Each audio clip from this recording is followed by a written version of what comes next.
ભાઈ બધા જ પોતાની આંખ બંધ કરો. એક ઊંડો શ્વાસ લો, ધીરે ધીરે છોડો. એક ઊંડો શ્વાસ લો, ધીરે ધીરે છોડો. એક ઊંડો શ્વાસ લો, ધીરે ધીરે છોડો. આદિત્યભાઈ, તમે 5 વર્ષના છો. તમારા ખંભા ઉપર પ્રકાશભાઈનો હાથ આમ પડે છે અને તમને કહે છે, આદિ, એ બેટા આદિ, તું ઈશ્વરનો અનન્ય સર્જન છો. આજનો દિવસ તારા માટે નવો છે. આદિ, તું બધું કરીએ કેમ છો?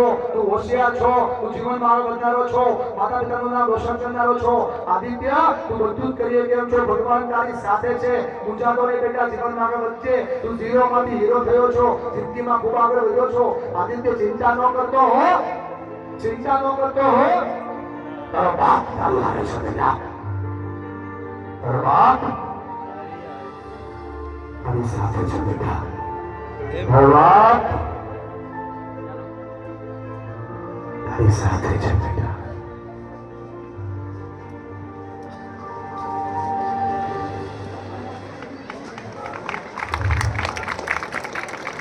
દિવ્યભાઈ, શરીરના બધા જુવાળા ઉભા થઈ ગયા. દાદી સાહેબનું બોડિયા હુકમ પણ કરે છે. તું જોવા મળ્યું સાચી? આ પ્રકાશ કાકાનો હાથ નથી, આ મનીષનો હાથ છે. અને ખંભા પર પડે છે તો બાપ જેવું ફીલ થઈ ગયું છે બધું. હવે સમય એવો આવ્યો છે કે હવે આ આદિત્યનો હાથ તો મજબૂત કર ભાઈબંધ, ટાઈટ કર, પરિવાર ખોલી દે આંગળી, ખોલી દે મુઠ્ઠી. હવે આ મજબૂત હાથ જો પ્રકાશભાઈના ખંભા પર પડી જાય ને સાહેબ, તો એની દુનિયા બની જાય સાહેબ. આ થાય તો એને સપોર્ટ કર્યો કહેવાય. આ થાય તો એને પ્રોત્સાહન આપ્યું કહેવાય. આ થાય તો એની દુનિયા બની કહેવાય. અને કેવો સપોર્ટ આપ્યો સાહેબ. આપણે કેવા માણસો થઈ ગયા છે. મારો સુરતમાં લેક્ચર હતો, લેક્ચરનું ટાઇટલ હતું બેલેન્સ લાઈફ.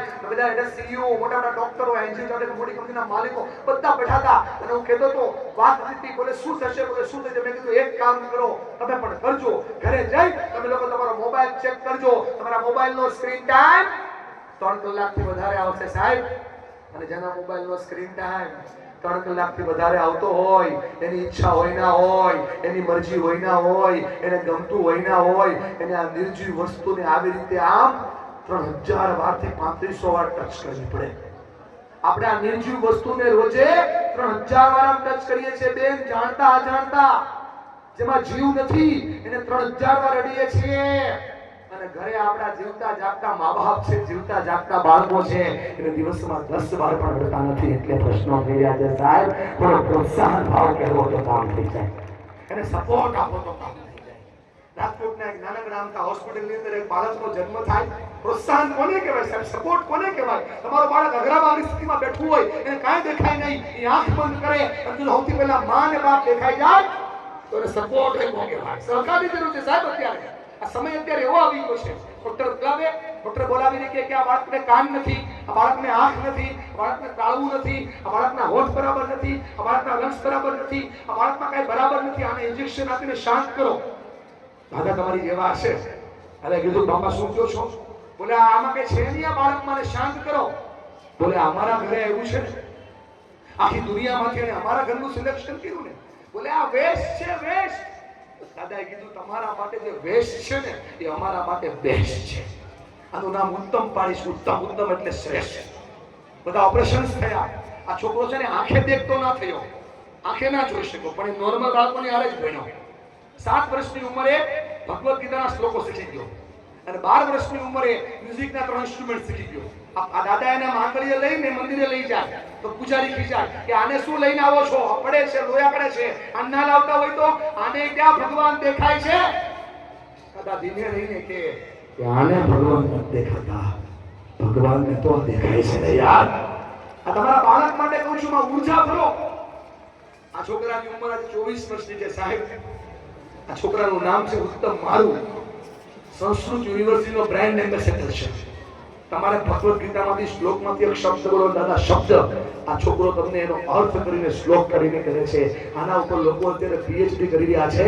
આ છે ને દુનિયાની સૌથી મોટી તાકાત છે. જો એના શબ્દ નોંધાની દુનિયા બને. આ દિવ્ય ભાસ્કર હમણાં લીધેલી નોંધ છે. એટલે કહું છું કે તમારા બાળકને પ્રોત્સાહન આપો. હલો, પ્રોત્સાહન આપો તો કામ થાય. જેના નામથી આ પ્રોગ્રામ મેં ડિઝાઇન કર્યો એનું નામ છે સ્પર્શ. ક્યાંથી એવું નામ સ્પર્શ? લંડનમાં રહે છે. જિગ્નેશભાઈ ને જિગીશાબેન, એમનો દીકરો છે સ્પર્શ, જન્મતાની સાથે એક રોગ. કેવો રોગ? એના હાડકાની મજબૂતાઈ દિવાસળીની સળી જેટલી મજબૂત હાડકું, એટલે આમ ફરે તો ફ્રેક્ચર થાય, આમ ફરે તો ફ્રેક્ચર થાય, પડી જાય તો ફ્રેક્ચર થાય, અને જોરથી આમ શ્વાસ લે તો ફ્રેક્ચર થઈ જાય. કરું શું? બોલે આને 6 મહિના સુધી માતા પિતા ટચ નહીં કરી શકે. ટચ નહીં કહેવાય, સ્પર્શ. માતા પિતાએ 6 મહિના સ્પર્શ ના કર્યો ને બેન, એટલે બાળકનું નામ આપ્યું સ્પર્શ. છોકરો 4 વર્ષનો થયો, ત્યાં 34 સ્ક્રૂ છે કરોડ રજૂની અંદર, આખા બોડીની અંદર બધા જ ફ્રેક્ચર્સ છે. 3 વર્ષનો થયો ને તો 3-4 વસ્તુઓ સાથે ગાતા શીખો. એને ગાતા આવડે છે, એને બોલતા આવડે છે, એને લખતા આવડે છે, રેડિયો જોકી છે, અભિનેતા છે, એ મોટિવેશનલ સ્પીકર છે, આજે ઉંમર 22 વર્ષની છે, ઇન્સ્ટાગ્રામમાં કરોડો ફોલોવર છે, યુટ્યુબની અંદર કરોડો વ્યુઅર છે, કરોડો રૂપિયા કમાય છે. એનું નામ સ્પર્શ શાહ છે. આ તમારા બાળકોની ઉર્જા વધારવા માટે બતાવજો. સાહેબ ખંભા પર હાથ પડે ને તો બાળક જીતી જાય છે. હાર્વર્ડ યુનિવર્સિટી એક સ્પેલિંગ બાર કાઢ્યો, અને વાંચો. મોટા મોટા નેતાઓ, મોટા મોટા અભિનેતાઓ બધા હાજર હતા. મોટા મોટા લોકો વાંચે, ના વચાય. જે કામ લોકોથી 18 મહિનામાં રહું છું ને, એ સ્પર્શે માત્ર 18 મિનિટની અંદર કરી નાખ્યું, અને આવી રીતે વચાય. હમણાં ગિનિસ બુકમાં વર્લ્ડ રેકોર્ડ નોંધાયો. સાહેબ આ કામ છે સ્પર્શનું. હલો, આ સ્પર્શ ક્યાં છે તમને બતાવું છું. તમારા દુનિયામાં બેઠેલી જગ્યાએ તમારા માતા પિતા સાથે સપોર્ટમાં છે. થોડો ફેરફાર કરવો પડે. સાહેબ આવો મસ્ત મજાની સભા હતી, આવી સભા હતી, આમાં એક બે બહેનો બાજુ બેઠા હતા. એક બેને બીજી બેનને કીધું કે આવી સભામાં આવો, મોટા પ્રસંગમાં આવો ને તો ઘરેણા બહેણા પહેરીને આવાય, આમ ના આવાય. બેન કાંઈ બોલ્યા નહીં, બેન કાંઈ ન બોલ્યા. થોડીક વાર થઈને એટલે આખી સભા ઊભી થઈ ગઈ, આખી સભા ઊભી થઈ ગઈ. બોલે કેમ ઊભે થયા? તો એક વ્હાઈટ સાડીની અંદર એક છોકરી હતી, 22 વર્ષની, ચાલતી આવતી. બધા તાળીઓ કાઢી. બોલે કોણ છે? બોલે જિલ્લાના કલેક્ટર છે, કલેક્ટર. પેલા બેને પૂછ્યું, બેન તમે શું કહેતા હતા? બોલે ઘરેણાની વાત કરતી હતી. બેન આ બધા ઊભા શું કામ થયા? બોલે કલેક્ટર આવ્યા ને, મોટા માણસ કહેવાય એટલે ઊભા થયા. બેન તારા માટે એ કલેક્ટર છે, મારા માટે એ મારું ઘરેણું છે, એ મારી દીકરી છે, મારા ઘરના વિજિતને ભણાવી છે. સાહેબ એટલા માટે કહું છું કે આને પ્રોત્સાહન કહેવાય. તમારા દીકરા પ્રોબ્લેમમાં આવે ને મોટા ભાઈ, એને માત્ર તમે દેખાવા જોઈએ તો પ્રોત્સાહન કહેવાય. અને આ પ્રોત્સાહન આપો તો બાળક જીતે છે. બોલો હા કે ના?